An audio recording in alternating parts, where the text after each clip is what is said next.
Okay, Trump 24 or before. What does that mean to you? He's already president. He's already president. He's our president. Meaning Donald Trump is president now. He's president now. I believe he is. But how would that work? Because Joe Biden has been the president, No, right? Is Obama's the been the president. Obama said that he would like to run a third term if he could sit in his basement and call the shots, and that's exactly what he's doing. But you just said that it's Obama's third term, but also that Trump is president. He's calling the shots of all this mess that's going on right now and all the disasters that he's caused. Yeah, But how is Obama calling the shots if Trump is still president? Obama is sitting back and telling Biden what to do. But what is Biden if he's not the president? He's a bumbling fool right now. But why would it matter if Obama was telling Biden what to do if Biden's not president? Say that again. Why would it matter if Obama was telling Biden what to do if Biden wasn't president?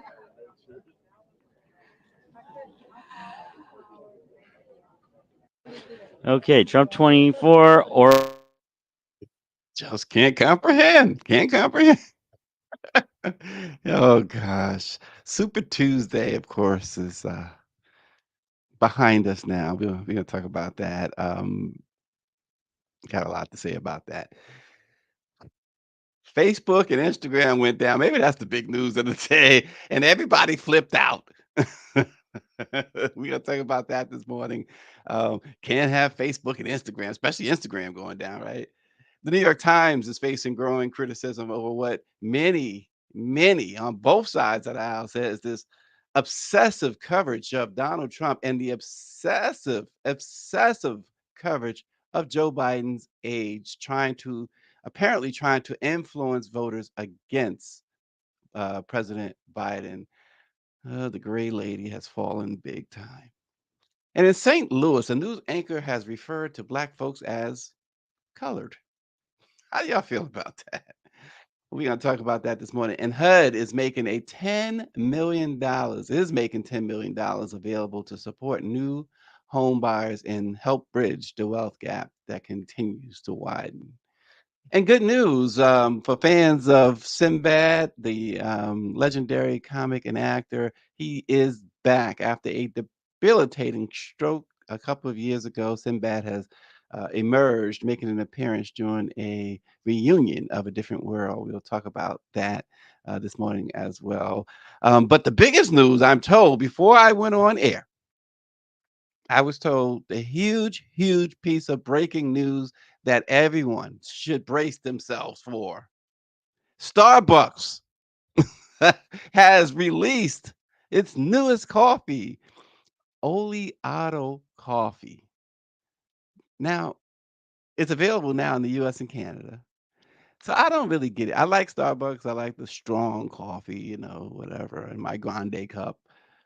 But I don't get this Oleato coffee.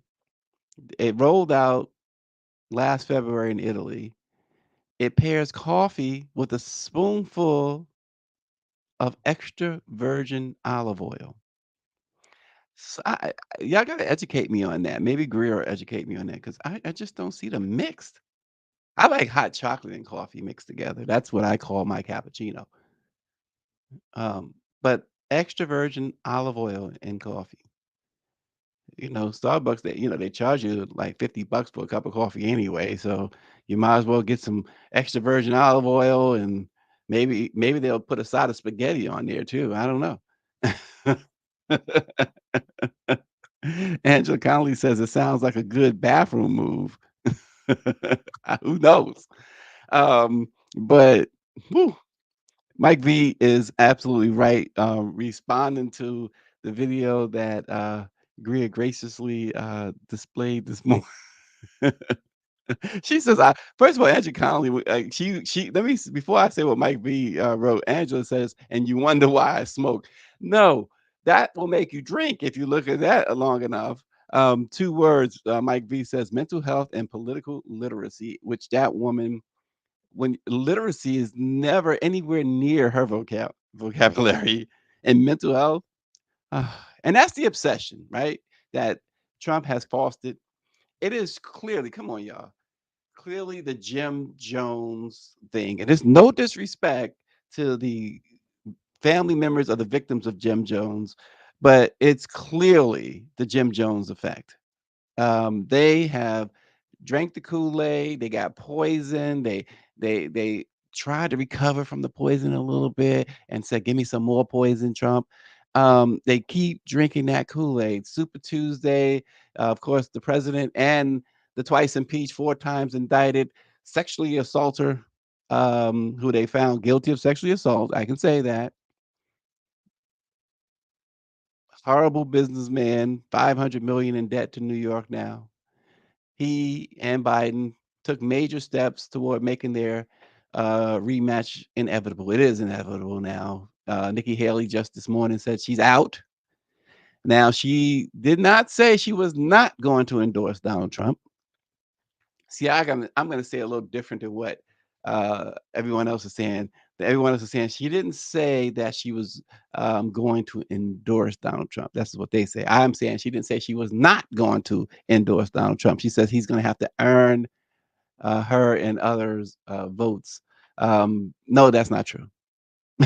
Come on, that's not true. You saw that lady at the top of the broadcast. They are voting against Ghost. that's that's there you have it. She says that Trump is the real president. He's really the president. But Biden is a bumbling fool taking orders from Obama, who is secretly running his third term. So which one is it? Who's president to that lady? Biden, Trump, or Obama? Or is it that three-headed monster that she sees every day when she wakes up? But it's unreal. So they both, Trump and Obama. Obama. See, she got me saying Obama won. He keeps winning in Trump's head. That's why. That's why you see what you see. But Obama and Biden with Super Tuesday wins. More than a dozen states, of course, held their primaries or caucuses. It's the biggest day in the campaign, and they both saw familiar signs of potential weakness for the general election because progressives in places like Minneapolis and Minnesota, they cast ballots for uncommitted rather than Joe Biden. And they got a lot of uncommitted votes, which the Biden campaign has come out and said that is really a good sign, more of a good sign than it is a bad sign. And so what this uncommitted is about, just for those who may not know, they want Biden to take a firmer stance in calling for a ceasefire. And if you haven't noticed, the White House has ramped up calls for a ceasefire with Kamala Harris, the vice president, leading the charge. So he is indeed giving them what they are demanding. So perhaps those tens of thousands of uncommitted, those who voted uncommitted, will um, shift to Biden. One thing they're not doing, at least what it appears they're not doing, is swinging to the other side. So that is, the polls you can't. The only polls that matter is when folks cast their ballots and they're counted, not some CNN, ABC News, New York Times, Siena poll news. That's not news. That's just something to bide the time and keep people talking about the election.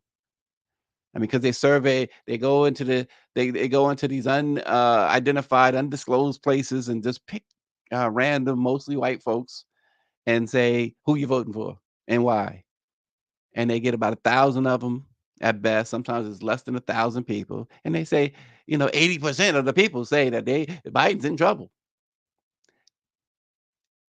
More than 150 million people cast their votes in the presidential election in 2020, and they getting sample size of 1,000. So no, the polls are not to be counted on at all. It's just fodder. That's all. That is all they are. And so, as we mentioned earlier, Nikki Haley's dropping out, and also from Super Tuesday, Kristen Cinema. Who's going to shed a tear for her? The traitor, now without a home, without a party, announced that after all the damage she's done to her party, and by extension to Black and people of color, because she joined uh, Broadway Joe from West Virginia and blocking critical pieces of legislation when Democrats had control of the House, the Senate, and the White House. She's not seeking reelection in Arizona. And I'm sure you remember Robin Roberts when Amoroso uh, put out some statement or whatever after she was unceremoniously dumped by Trump. He says, "Bye, Felicia." And I'm sure there's a collective "Bye, Felicia" among Democrats in the House.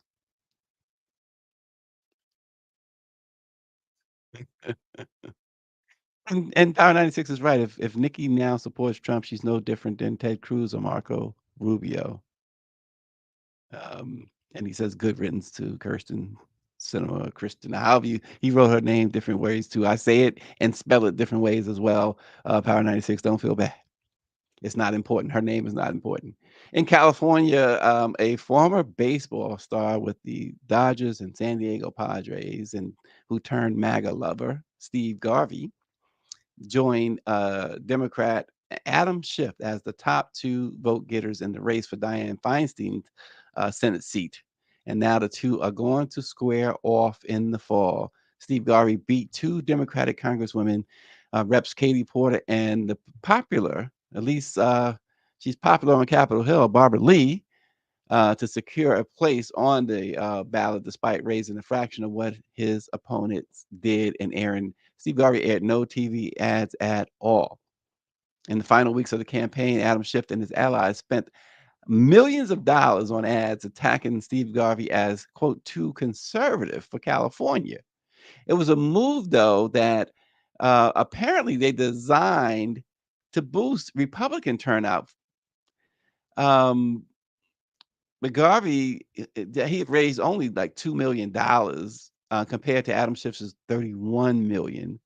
Garvey didn't spend any money on television ads, and some progressives had argued that by encouraging more Republicans to vote, Adam Schiff's strategy would inadvertently lead to higher GOP turnout in down ballot races. Um, Adam Schiff seemed to have calculated that the MAGA faction is not too much of a threat in California. Um, Porter said that the strategy that Adam Schiff put in place was brazenly cynical, and she accused Schiff of misrepresenting how conservative Steve Garvey is. He voted twice for Donald Trump, and now he claims, though, that he's left the door open to voting for Biden in the fall. Obviously, that was just campaign speak because again, um, California sees a little bit less of the whole MAGA craze as the rest of us. But Super Tuesday again says the thing is with this inevitable rematch between Biden and Trump is this as simple as this. You got this dude who is and Angela says she's in San Diego right now, and all the vehicles are marked Trump. Yeah, and that's to be expected. I'm sure if you go on another side of town, they'll be marked Biden. It's Super Tuesday, which is yesterday. But the thing about it is, you got this guy. What makes somebody? And I guess we got the answer at the top of the show. What makes someone uh, vote for Donald Trump? And again, I say it 1,000 times. If I've said it 1,000 times, I've said it a million. I cover politics, and that's about it. And stuff like this only reaffirms why I just cover it. What makes you vote for that guy? Even those who, and I'm not talking about, people who are just normal people. I'm talking about anybody. Because even the boneheads, the racists, and the people like we saw that lady earlier out of her Stark Raven, just clueless. What even those who support him, he does not support you. And then America is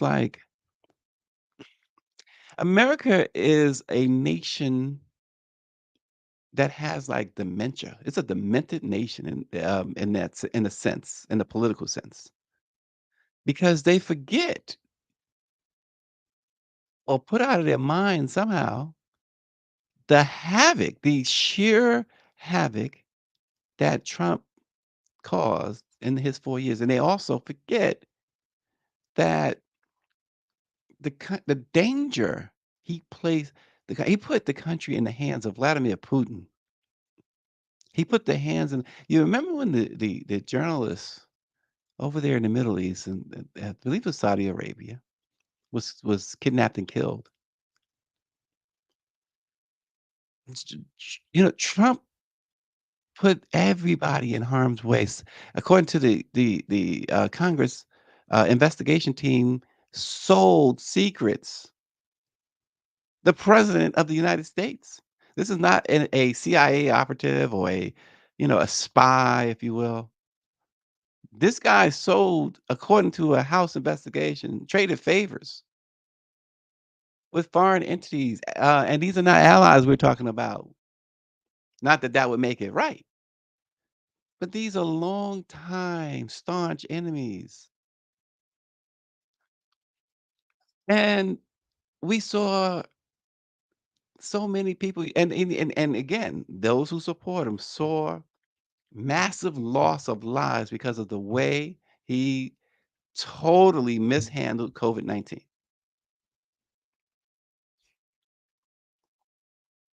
Yeah, Mike B.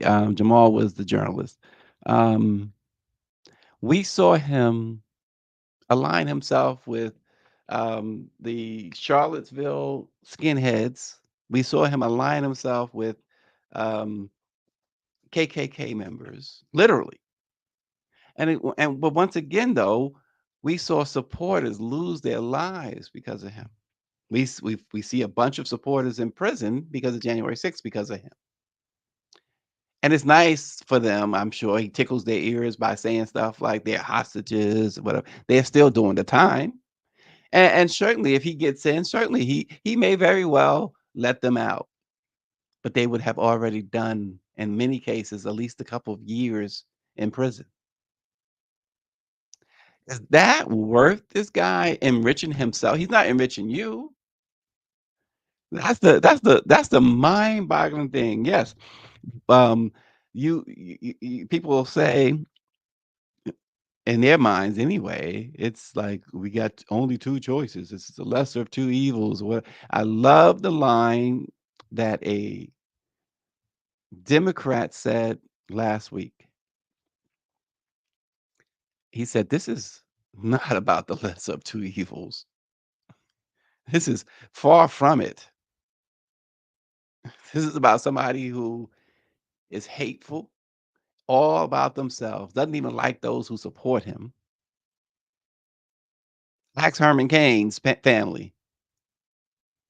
That dude, Herman Cain, black guy, blacks for Trump, went all out. He had his own business, successful businessman, everything, millionaire,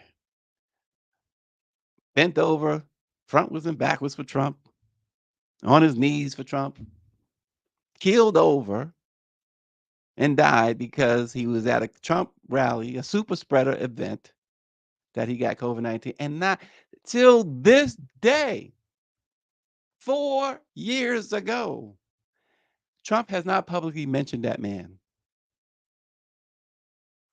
Not one time. I dare anyone to find footage where he's publicly mentioned Herman Cain. I challenge, not dare, challenge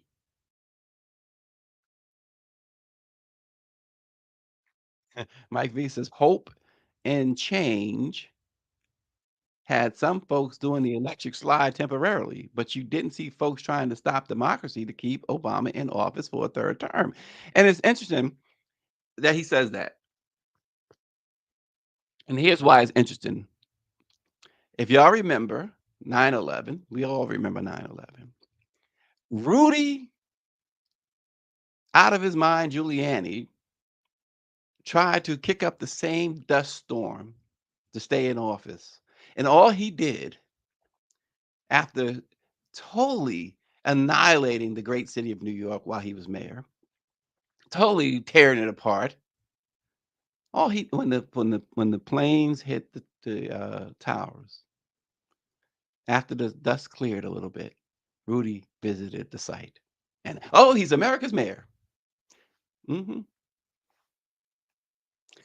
Dr. Nicole says it's not about Trump. As long as he is allowed on that ballot, they will vote for him. It's all about what he represents for them and their plans for this country. And again, another hot button issue. We talked about it yesterday. Why is he allowed? See, you can't let a kid go to school, disrupt the class, start bullying people and picking on them and getting suspended and all that. And he comes home, gets suspended. He's on suspension for 30 days.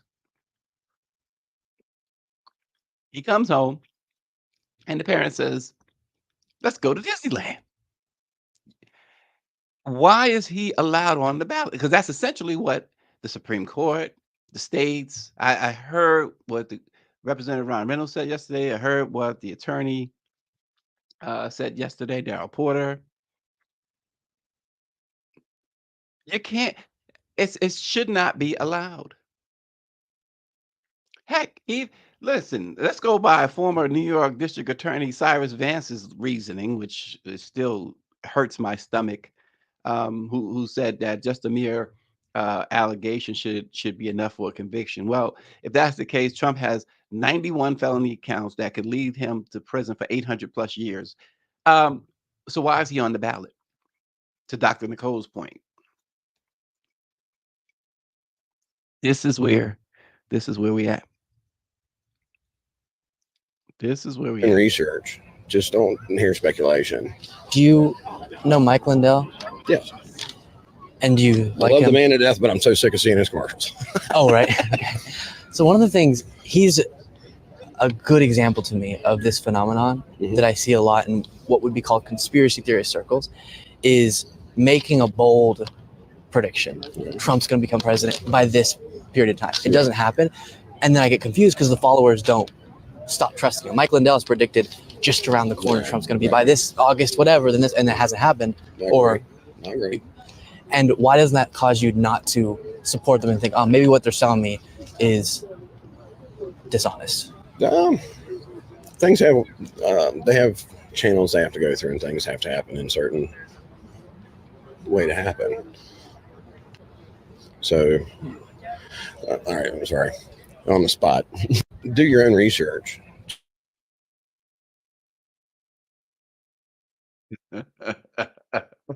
Do your own research.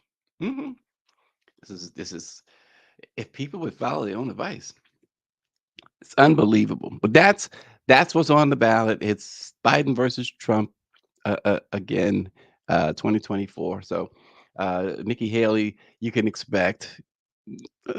I do expect it. I do expect her to endorse Donald Trump. She needs a place. She doesn't want to be a Kirsten or Kristen Cinema. She needs a place to rest her head, and she's she's betrayed the Democrats. More importantly, she's betrayed her constituents out there in Arizona, so she has no home. And Power 96 says, remember those MAGA Billy cult members, they vote in all elections. Of course they do. It's like going to the Klan rally for them. So everybody got a little bit of scare yesterday. I saw even celebrities tweeting, "Oh man, I thought I was hacked." So if you were kicked out of Facebook or Instagram, while you were scrolling yesterday, you were not alone and you were not hacked. Meta's platforms had problems, um, and it kept saying failure to load and giving error pages. It kept going back to sign in pages. Down Detector reported over 461,000 outages by 10:37 a.m. And that was the peak of the outage. Instagram had over 70,000 reported outages at the peak. And apps, of course, were also affected. They refused to reload and they just kicked users out. And in a statement, Meta says earlier today, meaning yesterday, of course, a technical issue caused people to have difficulty accessing some of our services. We resolved the issue as quickly as possible for everyone who was impacted, and we apologize for any inconvenience. Folks was like panicking. They were going to Twitter and threads. They couldn't get on threads. Like, what's going on? What's happening here? I can't go and spew any hate online right now. This is not good. I can't go and envy somebody else's life. That's not good. So Facebook, uh, Zuckerberg somewhere out still at the wedding in India, and he's like, "Hey, hold my beer." Yeah, I'll do something out there. Oh boy. So you survived. You survived. So now people should wear those shirts. I survived the Facebook and Instagram meltdown. And speaking of melting down, the New York Times has totally become a shell of its old great self. It used to be the standard of journalism. Now it's just disintegrated into like what many in mainstream media have become, just a propaganda machine looking to incite people. And now the old gray lady, as it was called, has for several weeks. They're being called out now because for several weeks, more than a couple of months, really, they've been in the crosshairs of a vocal set of critics and readers who believe that Donald Trump poses a grave threat to American democracy and that the influential news organization is is not adequate, adequately conveying those stakes to the public.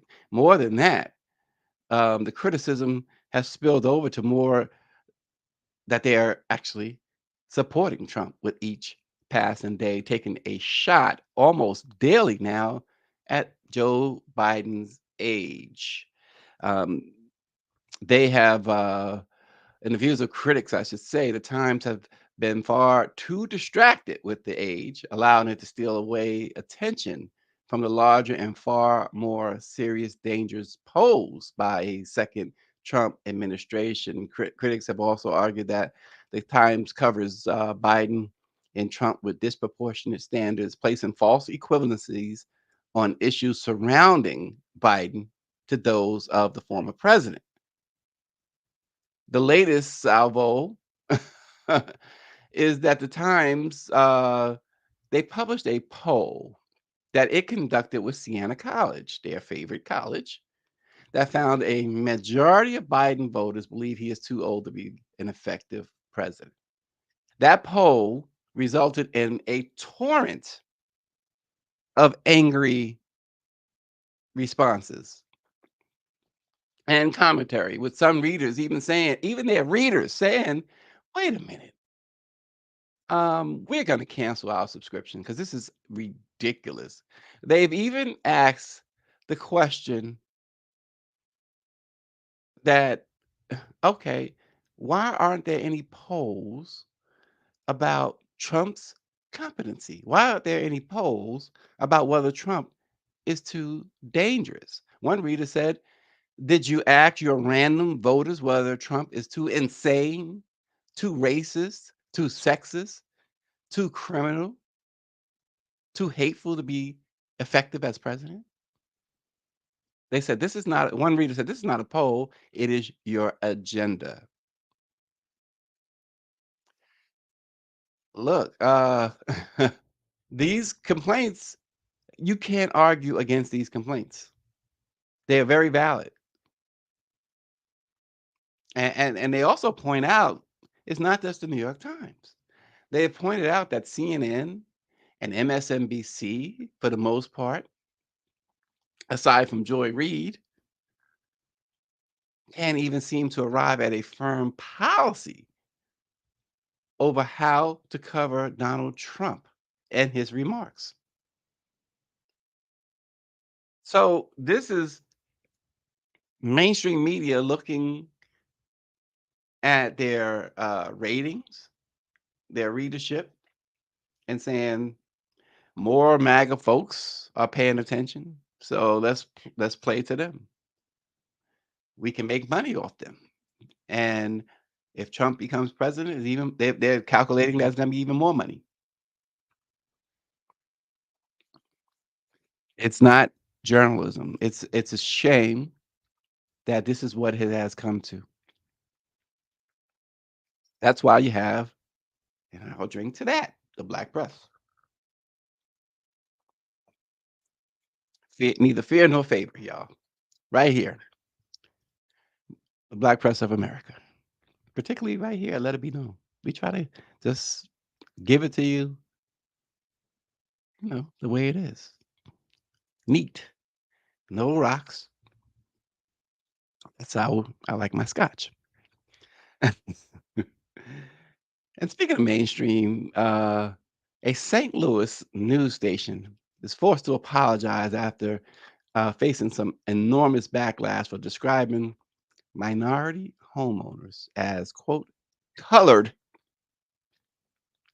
during a February 26th evening newscast. KMOV First Delete 4 anchor referred to folks as colored while he teased a story about black homeowners, I should say, and real estate appraisals. The anchor then went on to issue an apology on the air the following day. He says, last night at this time, I read an outdated racial term on air during a story. The word should have never come out of my mouth. And it does not reflect who I am or what First Alert 4 represents. That was Corey Stark, the anchor. He says it was unacceptable, and we are meeting with community members as we strive to do better every day. These apologies really start to get on my nerves. We strive to do better every day. We are meeting with the community, et cetera, et cetera. It's pretty much um, the PR version of the apology all the time. All the time. I heard you, and I'm gonna do better. All it is, oh my gosh, my job is on the line. I better say something. Come on, write me something to say.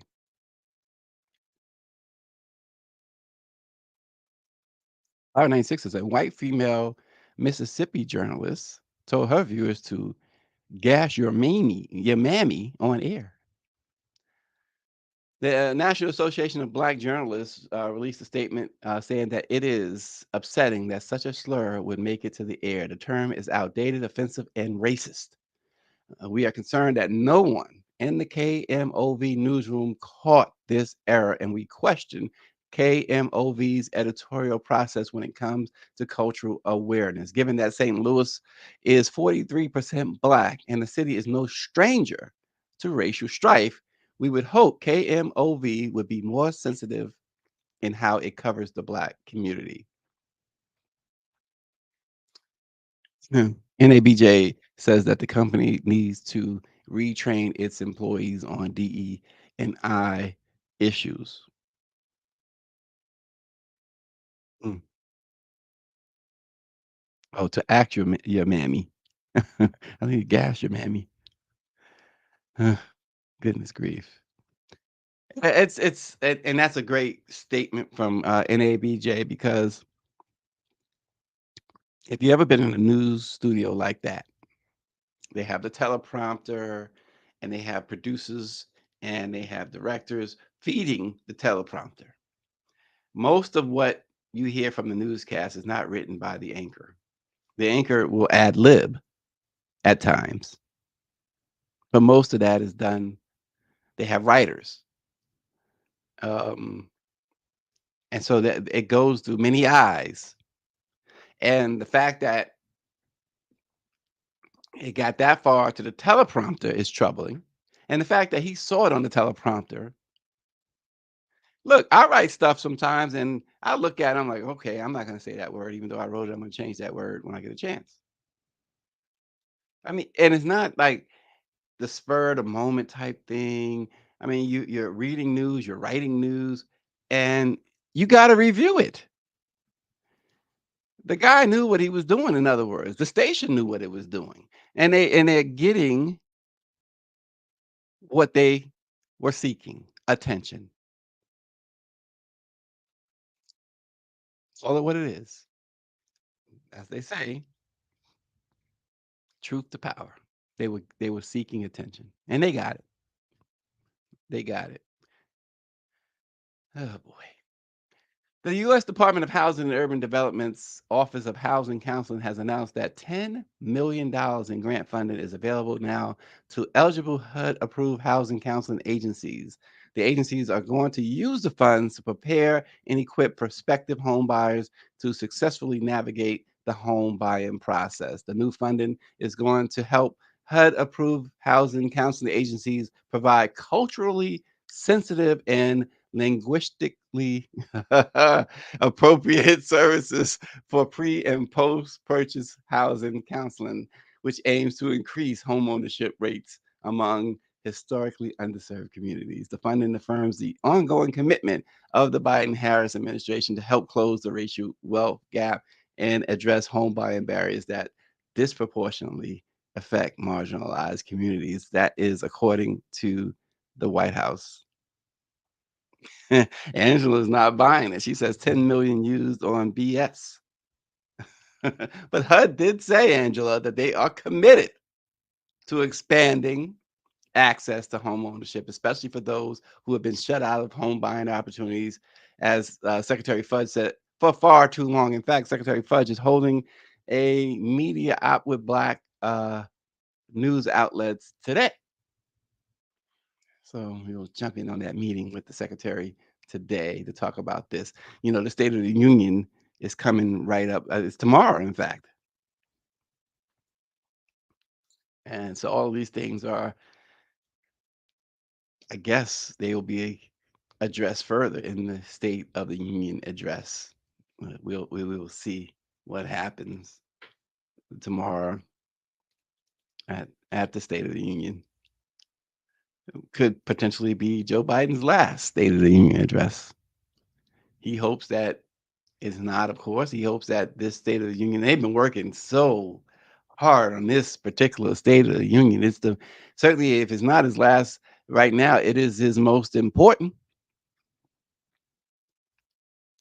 And so we will tune in as he walks through the hallowed halls of the House of Representatives and gives his view of his accomplishments and what's on tap for America. And he's also, several folks at the White House have said that he's also going to um, reiterate the accomplishments that they've made for African Americans and minorities during their 3 years in office.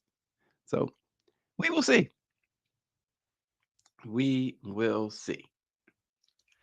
And some good news to report this morning on the comedian and actor Sinbad. He says he has felt all the prayers directed his way since his debilitating stroke in 2020, and he is vowing to make a comeback. In a video posted on his verified Instagram account, the actor showed himself watching his recent appearance via Zoom with some of his fellow A Different World cast members. The cast of that show, of course, is on a 10-city tour of historically Black colleges and universities in celebration of A Different World, which was set at the fictional Hillman College. Sinbad showed up virtually at the first stop on February 29th at Atlanta University Center, which is home to Clark Atlanta University, Morehouse College, and Spelman. He says, quote, "Thank you for your prayers, support, and positive thoughts. They've carried me this far, and we will see me through to the finish line. It really is, he says, a different world out here.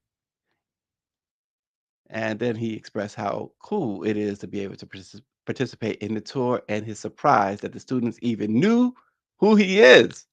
He says, thank you to everybody who's been praying for me and saying good things and supporting me during this time in my life. He, of course, played Coach Walter Oakes from 1987 to 1993. He says, it all means a lot to me. He says, some of you are going through what I'm going through, or even worse than me. I'm reading these things. He says, I'm going to try and answer as many as I can. He says, I pray for you and I understand what it's like. It's rough. And then he let his supporters know that they will be seeing more of him in the future. He says, you better believe it. Miracles happen, is what Sinbad said, to a rousing ovation. Yeah, it was October of 2020 when Sinbad suffered stroke. We had just had Sinbad on a program days earlier. In fact, that was his last media appearance before his situation. We had talked to him about a variety of things and his love of Comic-Con. And he wanted to participate in a virtual Comic-Con event that was coming up, and he was talking to us about it. And then next thing you know, I remember sending him an email and getting a response from his son saying that he was not well without uh, explaining what was happening. And then, of course, we later found out what had happened. So Sinbad is on the road to recovery. It's really great to see Coach Walter Oakes. Did him and what's her name? They ever get together in that show? You have to remind me. Because they was an item, right? They were an item. So I wonder if they ever got together. Power 96 says, my son laughs at me when I watch the reruns of A Different World. He says, I laugh at him because he watched the Teletubbies. But yes, Sinbad is back. He's getting better, apparently a whole lot better than he was. Certainly, it's been a long 4 years for the comedian. And that is the good news that we're going to end this morning's program with. Continue to stay tuned to the Black Press and let it be known. Again, we invite you to subscribe to our YouTube page at LIBK-News. Let it be known news. Share your thoughts too. And we really appreciate you guys hanging in there with us as we continue to work to bring you some great things. And Dr. Nicole says, no, Jaleesa married Colonel Taylor. Oh, that's right. Oh, the Colonel moved in. The Colonel eased in. Wow. I do remember that. But folks, it's been real. We'll see you tomorrow.